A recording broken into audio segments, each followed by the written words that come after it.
As I will catch you guys very soon because we're going to be talking about Stan Lee Presents Mosaic. I know I'm doing a lot of Marvel content. Anyhow, catch you guys later. Bye.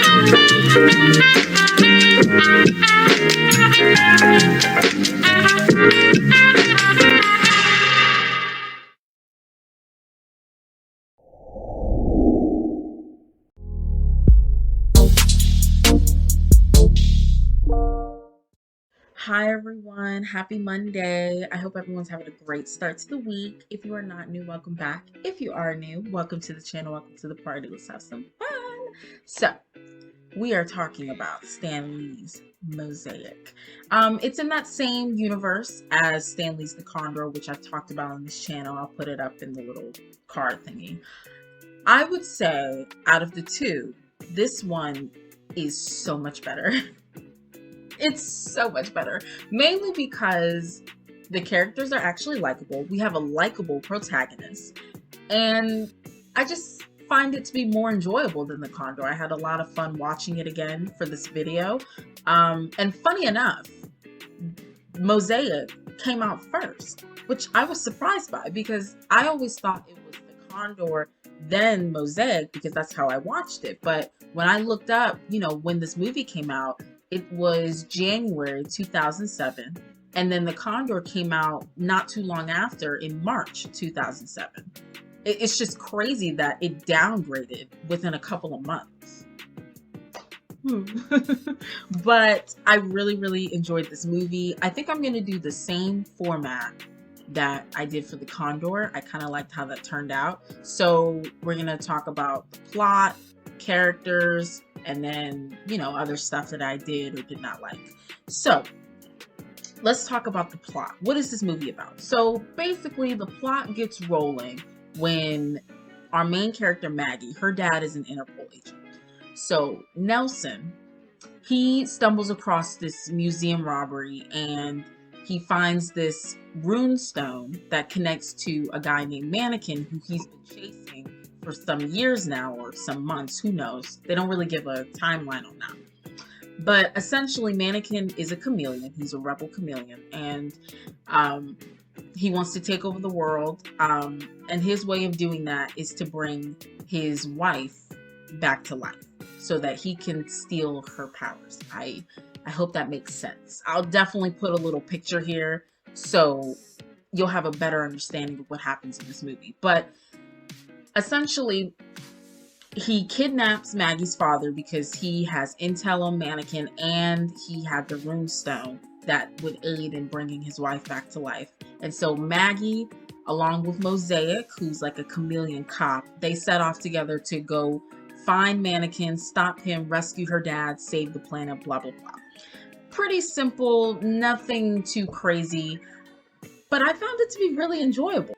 So, now that you have an understanding of the plot, we can get started with our characters. Now, the great thing about this, unlike The Condor, or maybe it wasn't The Condor and I didn't pay attention, but for the DVD that I have, they have a character gallery, and there's a lady or Stan Lee, if you choose, that give you a nice little quick synopsis on each character, their characteristics, what they bring to the story, how they move, so forth and so forth.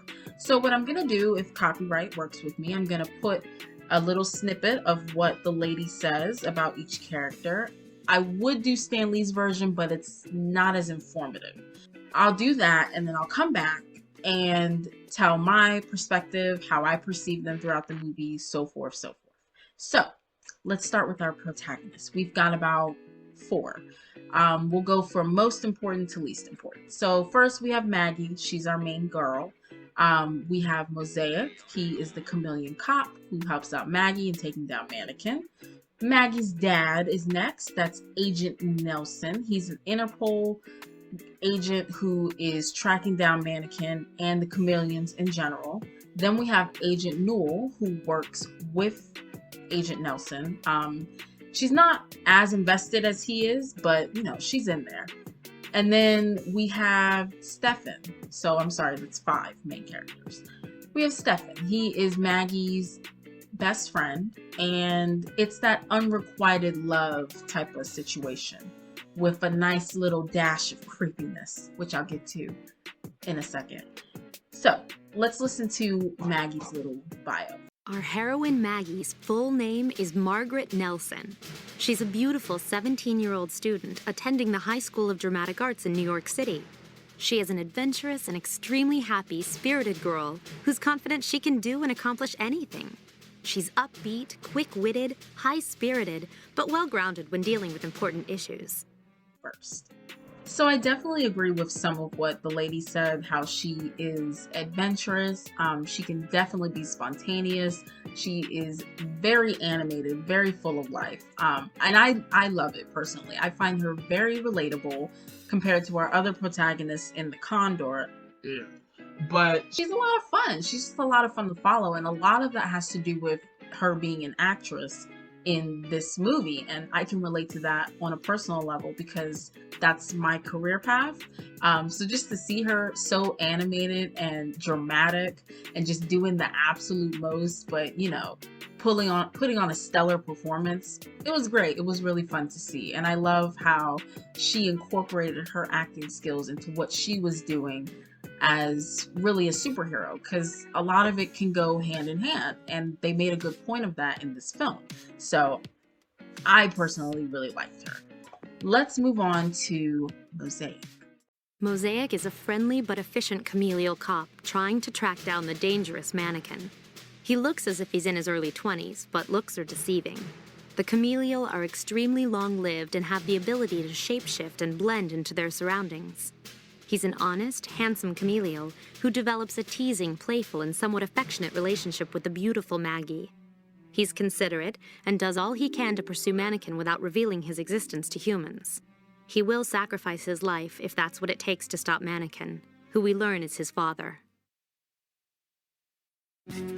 So, Mosaic. When I first watched it forever ago, I thought Mosaic was fine. I still think he's fine. He was really cool. I liked how he was introduced into the movie. I kind of think it was rushed almost, because for as long as this movie is, I think it's maybe an hour and some change long. I feel like we don't get enough of him, even though he's so pivotal to the story. So I wish they kind of would have implemented him just a little bit more. Just a little bit more. Otherwise, though, I liked him. He did what he had to do. His banter with Maggie was A+. The little chemistry / romance that was brewing at the surface that unfortunately we're never going to be able to see was really nice as well. But yeah, let's move on to Agent Nelson. Nathan Nelson is 45 years old and a great Interpol agent. He's a big, gruff, tough guy with an ironic sense of humor. He lost his wife some years ago, and he lives in a New York City brownstone with his 17-year-old daughter, Maggie, who wants to be an actress. He loves his daughter passionately and is a big teddy bear around her, but he also wants her to be sensible about her career choices. He is doggedly relentless in his pursuit of criminals and is not intimidated by even the worst of them. Okay, so in terms of Mr. Nelson, I definitely missed that ironic sense of humor, because I don't think it was present in the movie. That's not to say he's not funny. They just never gave him any comedic moments. He was fine. You know, he did what he needed to do to service the plot. I wish we had a little more insight into what got him to look into the chameleons as hard as he did, because he was going in and trying to find the chameleons and prove that they exist. And I just wish we had more insight as to why. I don't know. We didn't get it, and it's not a long movie, so it makes sense. But if this were a TV show, I think my question would have been answered, and it would have been really nice. Like, maybe it could connect to his wife's death. Like, maybe his wife was a chameleon. Like, anything is possible. So, who's next? Agent Newall. Agent Candace Newall is 36 years old and works at Interpol alongside Agent Nathan Nelson, our heroine Maggie's father. She is all business. If Sergeant Joe Friday was a woman, he would be Candace. Her exterior demeanor would lead you to believe she was a cold and distant woman of no mercy, but her actions are straight from the heart. It's rumored that she and Nathan are secretly seeing each other unbeknownst to Maggie. When Nathan is hurt, she goes into overdrive to protect him and Maggie rather than to break down into a jumble of emotions and cry. She's a tough, very capable agent. I think it's funny that she said, from the exterior, Agent Newell is cold and detached, but she's not really. And it's like, well, she kind of is. I hate the idea that being stoic is the way to go. Just suppress all your emotions and you'll be fine. Like, no. But that's a whole nother issue in itself.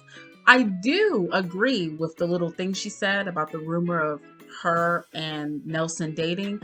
I think that is a nice ship. When I was younger, I thought they were dating on the side, so I'm here for it. Again, if this were a TV show, I think it would most certainly come out that those two were dating, and that would be a nice little dilemma. But alas, it's not a TV show, and I really have to stop thinking like it is, because this movie would work so much better as a TV show. Who is next? We have Stephan. Stephan, like his next-door neighbor Maggie Nelson, is also 17. He's also Maggie's best friend and fellow student. Stephan is kind of shy, geeky, and awkward. He has a really big crush on Maggie, but he never lets her know. He figures he has no chance with her, seeing how she is the most beautiful and talented girl he's ever seen. Still, though, he feels really at ease and comfortable around her as a best friend, and they can talk about anything. He's very protective of Maggie and would do anything for her. His forte is science and math, and how he got into the dramatic arts high school is a mystery to him as well as us. Oh, the things people will do for love. Stephan.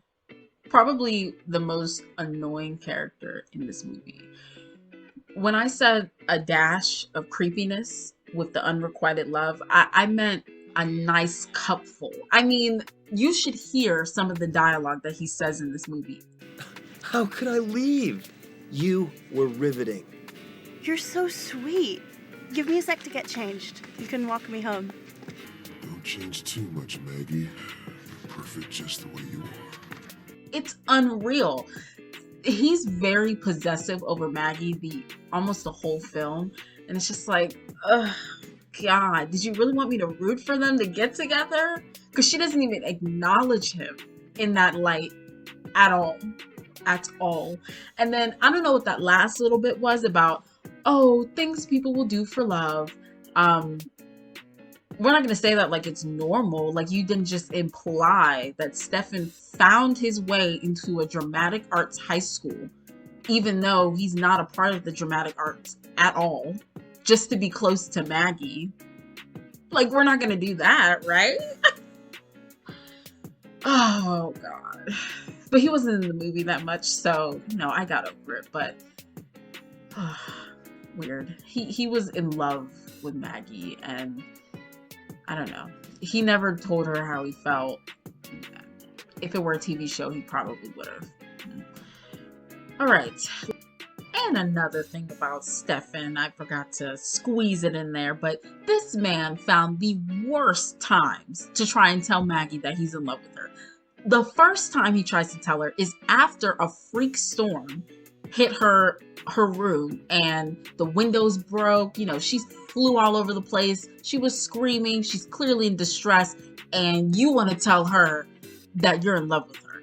Oh my God, Maggie, if something had happened to you, like, Stephan, come on. And then the second time is when she was on the run and she went back to her ransacked apartment to grab a couple things and then leave. And he tries to tell her on the stairwell, like, Stephan, stop. Anyhow, back to the video. So now that we're done with our protagonists, let's go to our one antagonist, which is Mannequin. He's the rebel chameleon who leads this whole thing and this whole revolution of let's destroy the human race because we are superior. Let's listen to his little snippet. Mannequin is a huge man, at least 7 feet tall, age unknown. Although he looks like he's in his 40s, he's hundreds of years old.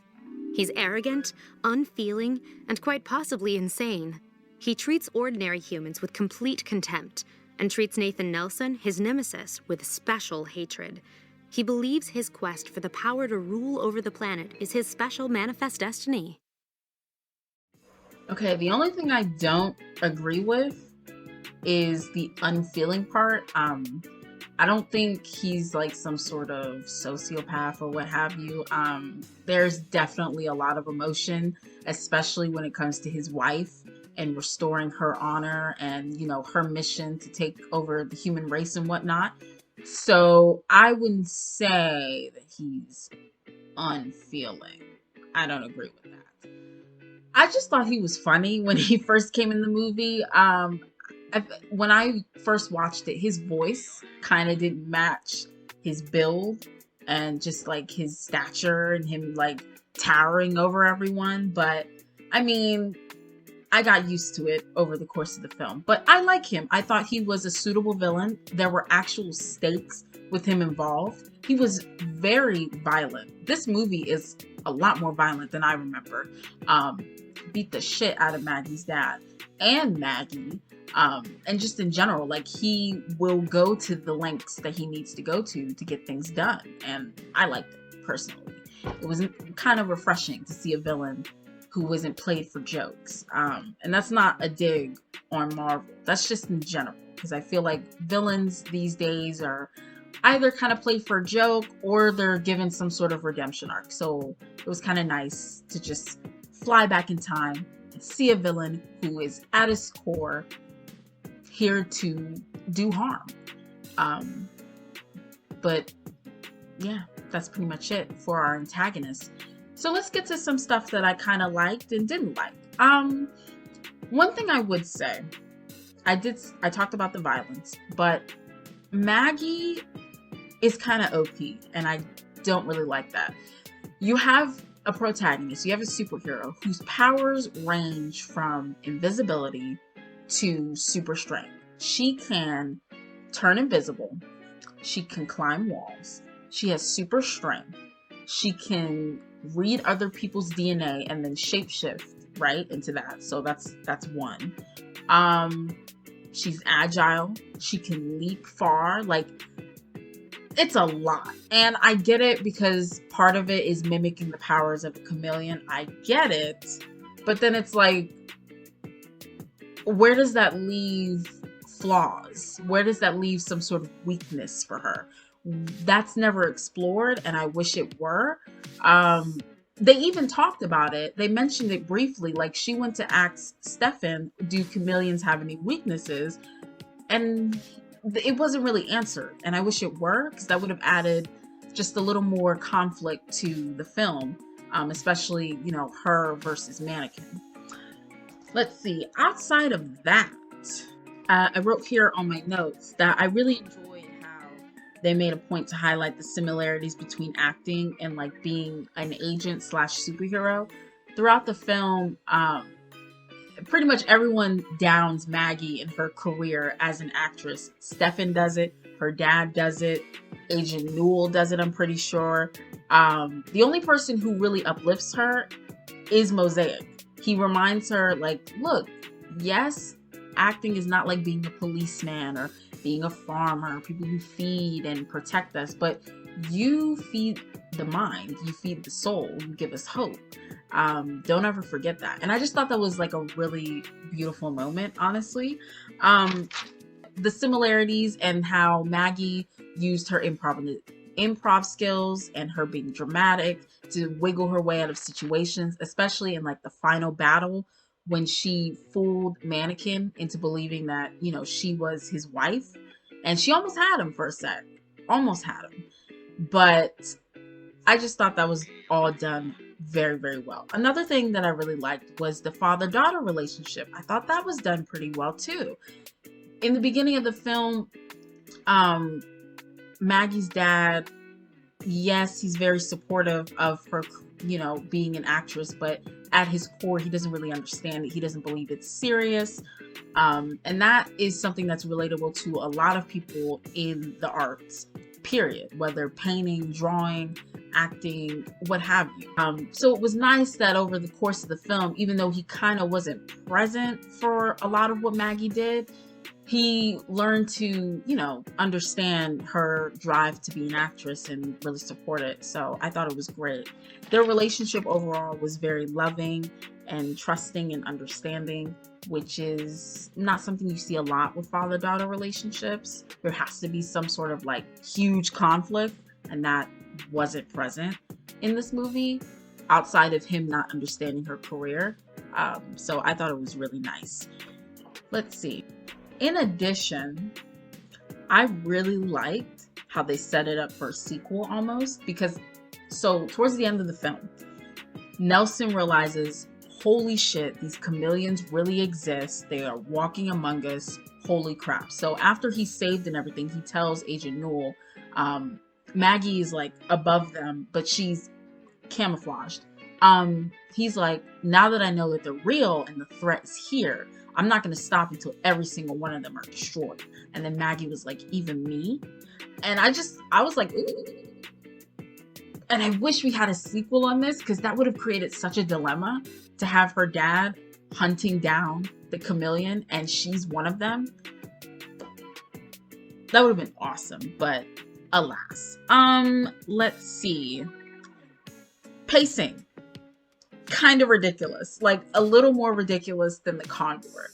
While as a whole the movie was better paced, some things didn't feel as rushed compared to The Condor. The timeline is where you lose me, because literally all of this happens within a few days. I want to say max 3 days, because throughout the film Maggie talks about this term paper that's due on Monday, so it's safe to say that all this stuff happened on like a Friday.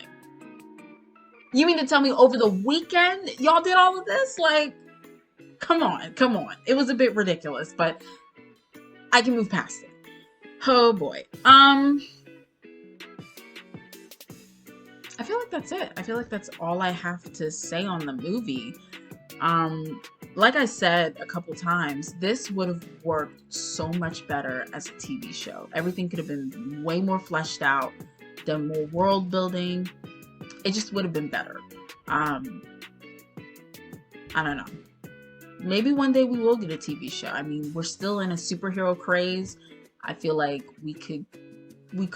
But the problem is Maggie's powers, they're kind of a bite off of every like popular superhero, supervillain. Let's have her climb the wall, super strength, be agile. Even though a lot of it does connect to that of being a chameleon. So, I don't know. But people would automatically associate her climbing the walls with Spider-Man and super strength with literally anyone. So, yeah. Other than that, though, I think that's it. I think that's all I have to say. This is a very enjoyable film for what it is. It's not perfect, but I feel like you guys should watch this. I definitely recommend it. This would be a fun watch. Yeah, that's it. That's all I got. Thanks, guys, for listening and watching. I will catch you guys Wednesday or sometime this week with Avengers or New Avengers Heroes of Tomorrow. Something like that. The movie title I get confused with, but yeah, I'll most likely talk about that film, and then I'll talk about X-Men the following day or a couple days. I'll catch you guys then, though. Bye.